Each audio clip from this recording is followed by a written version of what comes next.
सब। हम लोग मैटर का केमिकल क्लासिफिकेशन डिस्कस कर रहे थे। तो पिछले वीडियो में हमने एलिमेंट्स एंड कंपाउंड्स के बारे में डिस्कस किया था और आज की वीडियो में हम मिक्सचर के बारे में डिस्कस करेंगे। तो एलिमेंट के बारे में आपने अगर वो वीडियो देखा नहीं है तो डिस्क्रिप्शन में उसका लिंक दिया हुआ है, आप एलिमेंट्स एंड कंपाउंड्स का वो वीडियो ज़रूर देखिए, आपके सारे डाउट्स क्लियर हो जाएंगे। तो हमने डिस्कस किया था एलिमेंट्स एंड कंपाउंड्स के बारे में कि ये प्योर कैटेगरी के मैटर होते हैं और एलिमेंट को भी हम सब्सटेंस कह के बुलाते हैं और कंपाउंड को भी सब्सटेंस कह के बुलाते हैं। कोई भी मैटर एलिमेंट है या कंपाउंड है या मिक्सचर है, ये डिसाइड कैसे होता है? इसको डिसाइड करने के लिए हमें ये देखना पड़ता है कि वो उस मैटर के कॉन्स्टिट्यूएंट पार्टिकल्स कौन से हैं। हम ये चीज़ जानते हैं कि इस दुनिया में जितने भी मैटर हैं वो सब छोटे छोटे पार्टिकल्स से मिलके बने होते हैं। वो पार्टिकल्स या तो एटम्स होते हैं या मॉलिक्यूल्स होते हैं। तो अगर पार्टिकल एक ही तरीके के होते हैं मैटर के तो वो प्योर कैटेगरी के कहलाते हैं। प्योर एलिमेंट प्योर कैटेगरी का है, क्यों? क्योंकि इसमें सिर्फ एक ही तरीके के एटम्स प्रेजेंट होते हैं। होमो एटॉमिक मॉलिक्यूल्स भी एलिमेंट कैटेगरी में ही आते हैं क्योंकि होमो एटॉमिक मॉलिक्यूल्स भी एक ही तरीके के एटम्स से मिलकर बने होते हैं। और जो कंपाउंड होते हैं ये एक ही तरह के हेटेरोएटॉमिक मॉलिक्यूल्स से बने होते हैं। मतलब अगर किसी भी मैटर को कंपाउंड आप तब बोलेंगे जब उसमें सिर्फ और सिर्फ एक ही तरीके के हेटेरोएटॉमिक मॉलिक्यूल्स प्रेजेंट होते हैं। तो ये था एलिमेंट और कंपाउंड के बारे में एक ब्रीफ रिवीजन। आज हम बात करते हैं मिक्सचर की। तो मिक्सचर के लिए हमने लिखा है इम्प्योर, इनके लिए हमने प्योर लिखा है और मिक्सचर के लिए इम्प्योर लिखा है। तो हमने कैसे डिसाइड किया कि मिक्सचर इम्प्योर कैटेगरी का मैटर है? क्योंकि इसमें एक से ज़्यादा तरह के कॉन्स्टिट्यूएंट पार्टिकल्स होते हैं और वो कॉन्स्टिट्यूएंट पार्टिकल्स यहाँ पे एटम्स भी हो सकते हैं और मॉलिक्यूल्स भी हो सकते हैं। ठीक है, तो मिक्सचर के बारे में हमने लिखा है mixture is formed by addition of two और मोर सब्सटेंसेस। और ये सब्सटेंसेस क्या होंगे?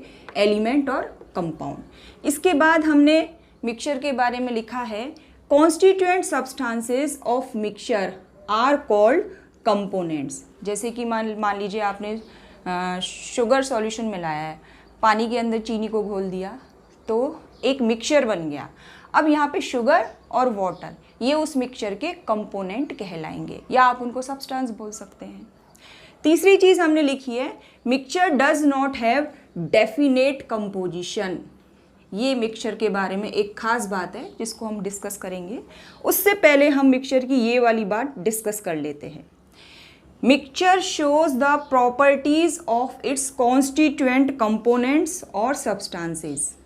मतलब मिक्सचर जिनसे मिलके बना है ये उनकी प्रॉपर्टी को शो करता है। इसके अलावा एक खास बात और क्या है? And can be separated into its constituent components by physical method.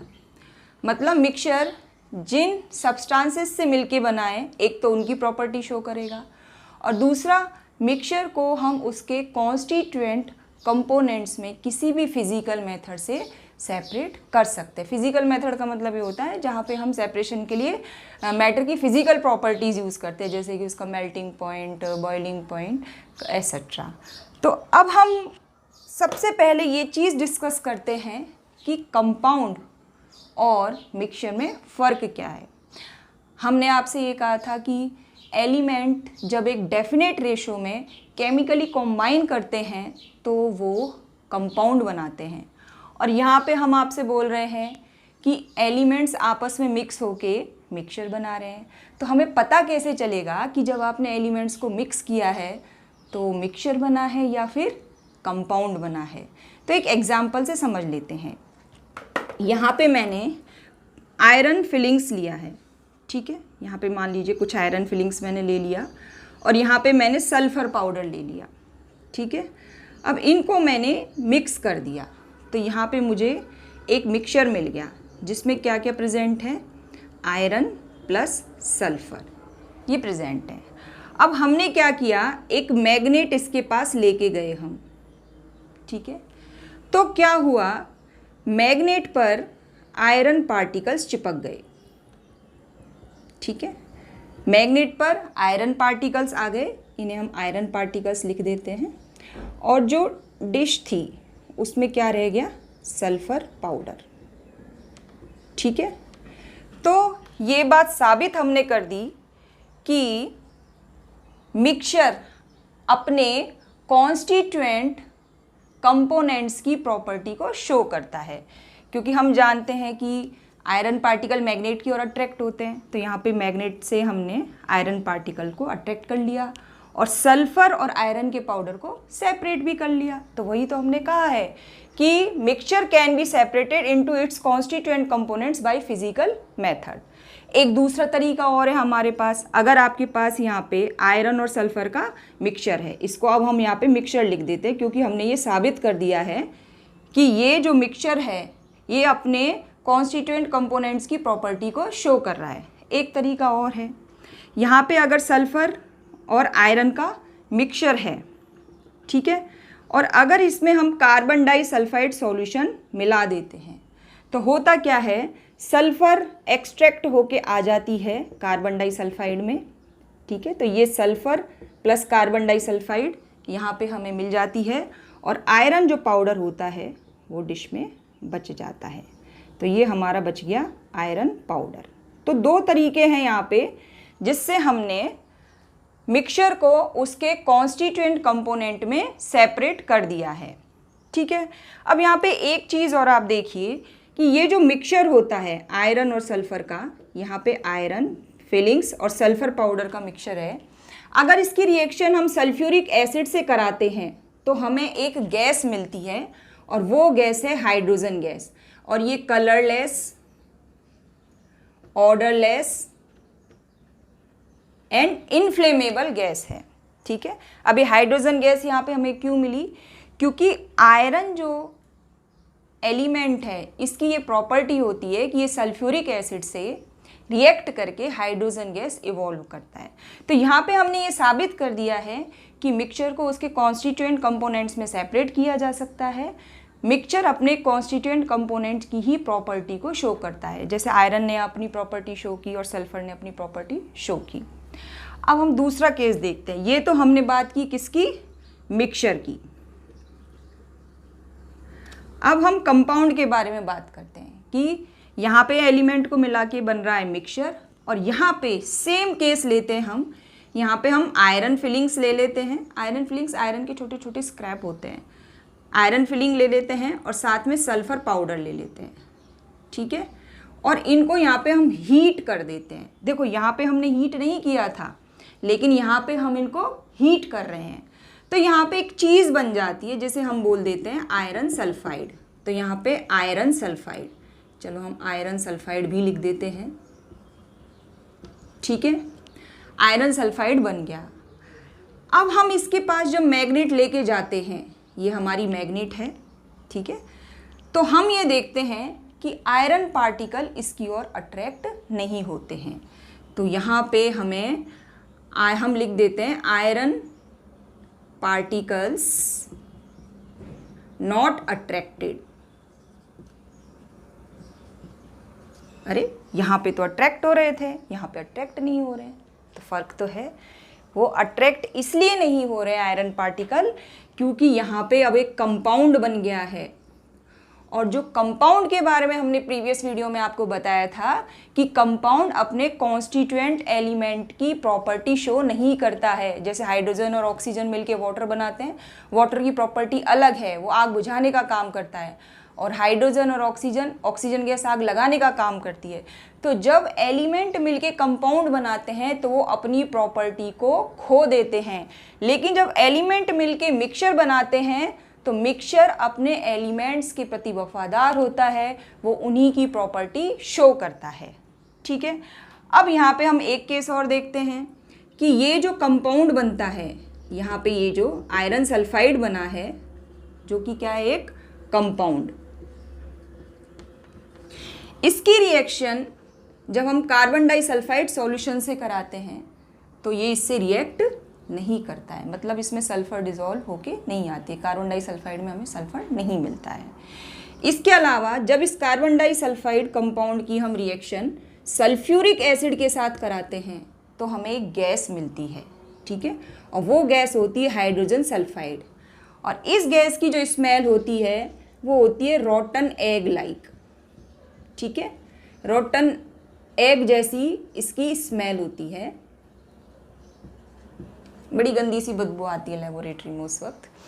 तो इस तरीके से हम इन ऑब्जर्वेशंस के साथ ये प्रूव कर सकते हैं कि अगर हमने किन्हीं एलिमेंट्स को मिलाया है तो वो मिक्सचर बना है या कंपाउंड बना है। मिक्सचर बनेगा तो वो अपने कॉन्स्टिट्यूएंट एलिमेंट्स की प्रॉपर्टी शो करेगा क्योंकि वो उनके प्रति वफादार होता है, और अगर कंपाउंड बना तो वो अपने कॉन्स्टिट्यूएंट एलिमेंट की प्रॉपर्टी शो नहीं करेगा। यहाँ पे देख सकते हैं आप, हाइड्रोजन गैस इवॉल्व हो रही है, क्यों? क्योंकि आयरन की प्रॉपर्टी होती है सल्फ्यूरिक एसिड के साथ रिएक्ट करके हाइड्रोजन गैस इवॉल्व करने की, और यहाँ पे हम देख रहे हैं ये जो कंपाउंड बना है ये सल्फ्यूरिक एसिड के साथ रिएक्ट करके हाइड्रोजन सल्फाइड गैस बनाता है। तो ऑब्जर्वेशन दोनों ही केसेस में बिल्कुल अलग अलग है।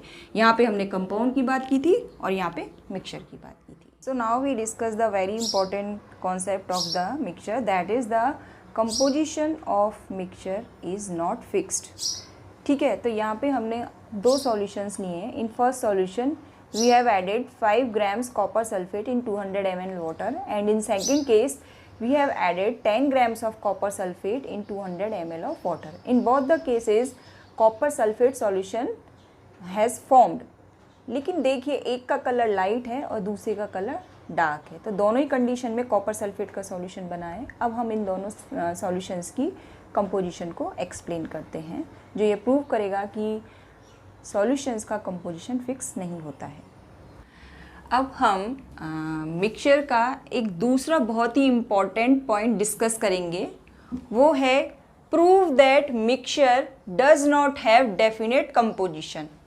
तो मिक्सचर का कंपोजिशन फिक्स नहीं होता है, ऐसा क्यों? कंपाउंड के लिए तो हम बोलते हैं कि कंपाउंड का कंपोजिशन फिक्स होता है।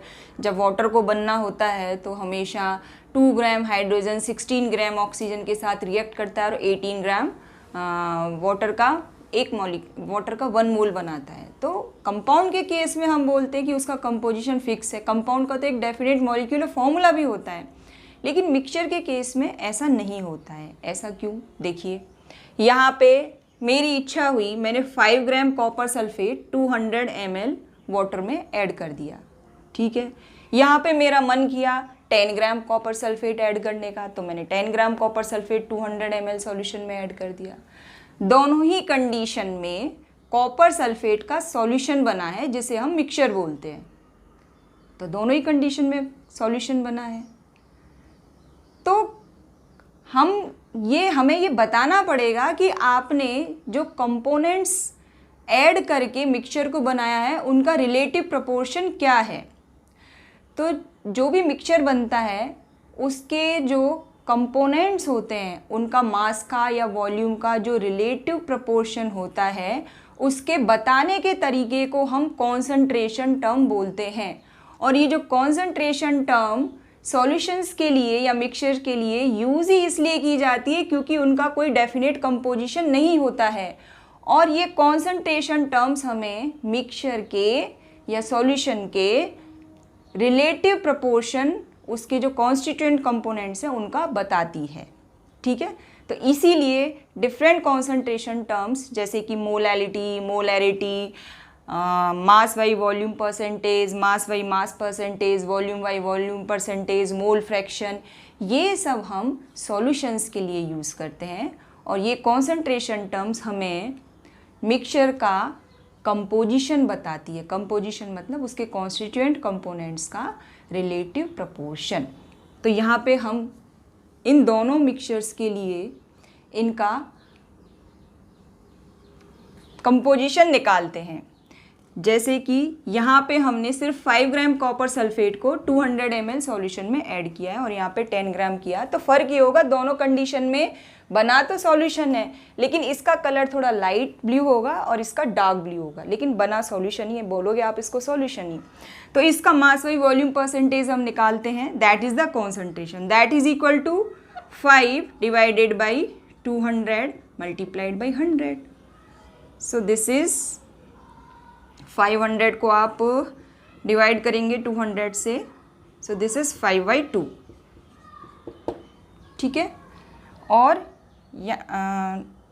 नहीं, थोड़ा गड़बड़ हो गया, आई थिंक 5/2 परसेंटेज, हाँ ओके ओके। और इस केस में आप निकालेंगे 10 डिवाइडेड बाई 200 मल्टीप्लाइड बाई 100, ठीक है। तो यहाँ पे आपका 5% आ रहा है और यहाँ पे 2.5% आ रहा है, और दोनों ही सॉल्यूशन कॉपर सल्फेट के हैं। तो इसीलिए हमें किसी भी सॉल्यूशन को की कॉन्सेंट्रेशन टर्म्स बतानी पड़ती है, ठीक है। तो यहाँ पे हमने ये प्रूव कर दिया है कि मिक्सचर का कोई भी डेफिनेट कंपोजिशन नहीं होता है। आपकी मर्जी होती है तब आप 5 ग्राम मिक्स करते हैं डिज़ायर्ड वॉल्यूम ऑफ सॉल्वेंट में, जब आपकी मर्जी होती है तब आप सॉल्यूशन का, कभी आप सॉल्यूट का वॉल्यूम चेंज कर देते हैं, कभी आप सॉल्वेंट का वॉल्यूम चेंज कर देते हैं। तो इसीलिए ये सारी कॉन्सेंट्रेशन टर्म्स आपको यूज सॉल्यूशन के लिए करनी पड़ती है। Let's discuss types of mixtures, solutions, colloids and suspension. Normally nature में जितने भी मैटर पाए जाते हैं मोस्टली वो मिक्सचर फॉर्म में ही पाए जाते हैं। Then we have to apply different purification process to get them in pure form. जैसे कि मेटल्स होते हैं वो और फॉर्म्स में मिलते हैं, फिर हम उन पे प्योरीफिकेशन प्रोसेस अप्लाई करके प्योर मेटल गेन करते हैं। सॉल्यूशंस होमोजीनियस कैटेगरी के मिक्सचर्स होते हैं और इनके जो पार्टिकल का डायमीटर होता है, साइज होता है, that is less than 1 nanometer, so we can't see them with our naked eyes. Solutions का कंपोजिशन यूनिफॉर्म होता है। Particles of components are evenly distributed, so called homogeneous mixture. Particles of component can't be separated by using filter paper, क्योंकि उनका size इतना छोटा होता है कि वो फिल्टर पेपर से पास हो जाते हैं। Now the examples of solutions: air, carbonated drinks, tincture of iodine, sugar in water, sodium chloride in water, and aqueous copper sulfate solution, etc. There are so many examples of homogeneous mixtures, that is solutions. We have to use various concentration terms to represent the composition of the solutions, like molality, molarity, mole fractions. So various concentration terms are used to show the relative proportion of components. Composition of a solution is not fixed. Let's see the examples of homogeneous mixtures. So you can see सबसे अच्छा example है हमारी air.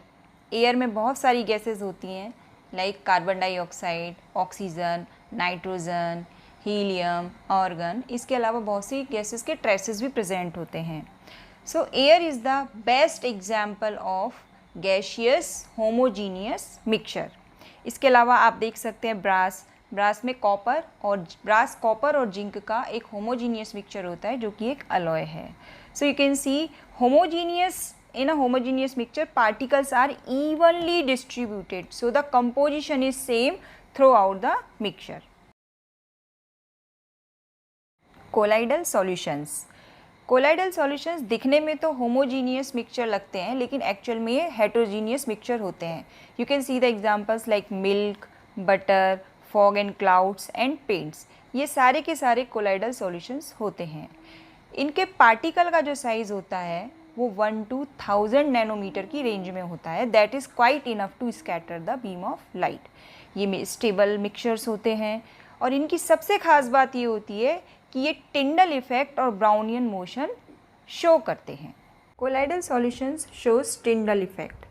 जब colloidal solutions में कोई light pass होती है तो पार्टिकल का साइज़ 1 to 1000 नैनोमीटर की रेंज में होता है, तो वो लाइट को स्कैटर करते हैं और उस वजह से हमें लाइट का पाथ कोलाइडल सॉल्यूशंस में दिखता है। उसे ही हम टिंडल इफेक्ट बोलते हैं। Colloidal particles randomly continuous motion में रहते हैं। जिगजैग डायरेक्शन में उनका मूवमेंट रहता है। इसे ही हम ब्राउनियन मोशन बोलते हैं। और इसका रीज़न क्या है? कोलाइडल पार्टिकल का जो साइज़ होता है that is quite enough to create the unbalanced bombardment between the particles. तो पार्टिकल एक दूसरे से टकराते रहते हैं और उस वजह से उनका जिगजैग मोशन रहता है। और ये ब्राउनियन मोशन सिर्फ कोलाइडल सॉल्यूशंस ही शो करते हैं। प्योर सॉल्यूशंस और सस्पेंशन ब्राउनियन मोशन शो नहीं करते हैं। सस्पेंशन अनस्टेबल हेट्रोजीनियस मिक्सचर होते हैं। For example sand in water, floor in water, chalk powder in water. तो क्या होता है, थोड़ी देर के बाद ये सेपरेट हो जाते हैं लेयर्स में, इसलिए हम इन्हें अनस्टेबल बोलते हैं। पार्टिकल्स का साइज़ काफ़ी बड़ा होता है, मोर देन 1000 नैनोमीटर, इसलिए नेकेड आइज से हम इनको देख सकते हैं। इसके अलावा फ़िल्टर पेपर से भी हम इनको सेपरेट कर सकते हैं।